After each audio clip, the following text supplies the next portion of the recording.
Picture this. You're in the lab. You've just built this incredibly sophisticated machine learning model, and you're testing it out. The results? Absolutely flawless. I mean, it is predicting everything with 100% accuracy. You're super excited. You deploy it out into the real world, and then it just completely falls flat on its face. Total failure. So why does that happen? Well, welcome to this explainer.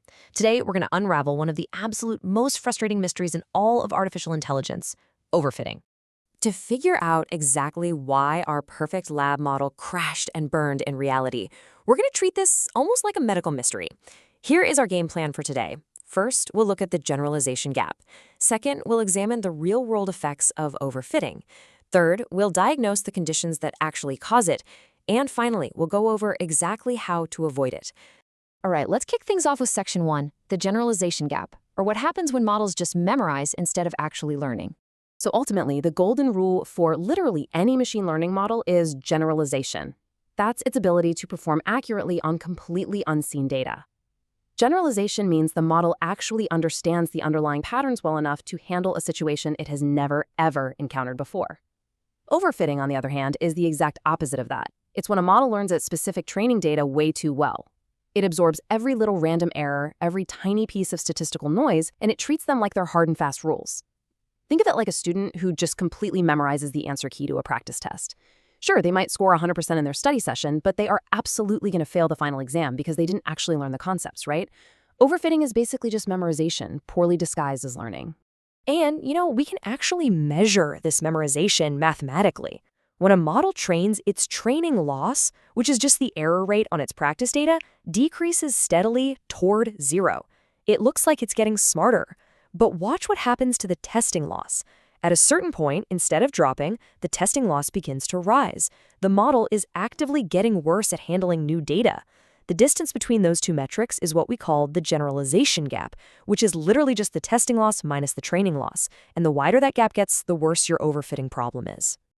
Moving on to Section 2, let's look at the effects of overfitting. These are the symptoms of our disease. So, what exactly happens when a model with a massive generalization gap gets released into the wild? Well, the real-world fallout is actually quite serious. The most crucial point to understand here is that an overfitted model suffers from high variance. What does that mean in plain English? It means the model has become incredibly fragile. It's hypersensitive. Because it memorized all the exact specific quirks of its training data, even a microscopic modification or a slightly different input will produce wildly different, totally erratic predictions. It behaves completely unpredictably. And that high variance triggers a whole cascade of negative effects. You get poor generalization, and naturally extremely low prediction accuracy on any new data. The model also suffers from increased model complexity, meaning it devolves into this tangled, unnecessarily complicated web that engineers can barely even interpret, let alone maintain. But the most critical effect of all, reduced reliability. You simply cannot trust these models in real-world applications. Imagine a self-driving car or a medical diagnosis tool behaving this way. The second they encounter a scenario that wasn't on their practice test, their accuracy just completely collapses. Which brings us to Section 3, the conditions that lead to overfitting. Time for the diagnosis. We know the symptoms are severe, right? So let's peel back the curtain and look at the environmental causes that are tricking our model into memorizing instead of learning. First up, if your model is way too complex for what is actually a simple problem, it essentially has too much brain power and it starts obsessing over completely unnecessary details. Second, a small training data set. This is like giving that student a really tiny, terrible study guide. The model just memorizes those few individual examples because there just isn't enough variety for it to see the bigger picture. Third is noisy data. If your data is filled with measurement errors or incorrect values, the model gets confused and treats those random errors as highly useful information. And finally, too many features. If you feed the model way too many irrelevant inputs, it starts hallucinating, inventing accidental relationships that just do not exist in reality. But this issue really builds over time during the actual training process itself. Even if you have absolutely perfect data, if you let step 1 happen, which is training for excessive iterations or epochs, the model will eventually overfit. This happens all the time in deep learning. It's kind of like baking a cake. If you leave the model baking in the oven for too long, without step 2, a lack of regulation mechanisms to act as a sort of temperature control, you inevitably end up at step 3. The model assigns excessive importance to certain features and fits the training data far, far too closely. Okay, on to section 4, how to avoid overfitting. Let's talk about the cure. Now, don't worry, all is not lost here. Engineers have developed a really amazing toolkit of specific techniques to strip away that memorization and restore generalization. The first, and honestly arguably the most crucial intervention, is early stopping. Remember how we saw the training loss going down while the testing loss started creeping up? Well, early stopping is exactly what it sounds like.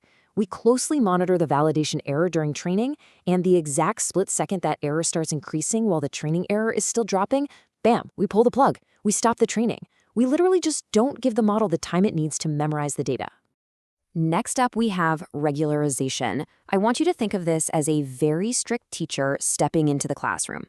Regularization acts as a mathematical penalty for overly complex models. It actively prevents the model from assigning excessively large weights to any single feature. By forcing the model to just keep things simple, regularization directly reduces that crazy high variance we talked about earlier, which vastly improves generalization. We also have an entire suite of data-centric solutions. The absolute best fix? Just collect more training data. A larger, much more diverse data set naturally forces the model to actually learn the true underlying patterns. But hey, if you can't get more data, you use data augmentation. You basically artificially increase your data set. You take your existing images or data and you rotate them, flip them, crop them, add small variations, forcing the model to learn generalized features. Then you can perform feature selection. Just strip away all the redundant, irrelevant noise so the model focuses only on what matters. And if all else fails, simply reduce the model complexity. Just pick a simpler model that better matches your smaller dataset. Finally, we have our structural safety nets. Take cross-validation, for example. Instead of testing the model just one single time, cross-validation constantly evaluates the model using different subsets of the data during the training phase. It effectively catches overfitting before the model is ever even deployed.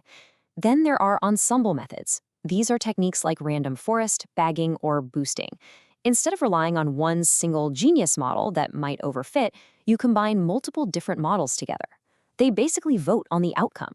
This massively improves prediction performance, and it actively neutralizes any single model's tendency to memorize.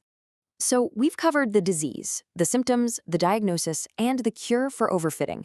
We now know how to force these incredibly powerful algorithms to focus on the signal rather than getting distracted by the noise. But as we wrap up this explainer today, I really want to leave you with a thought to ponder. Since every single real-world dataset inherently contains at least some noise, some tiny measurement error, some slight flaw, can a machine learning model ever truly learn without doing at least a little bit of memorizing?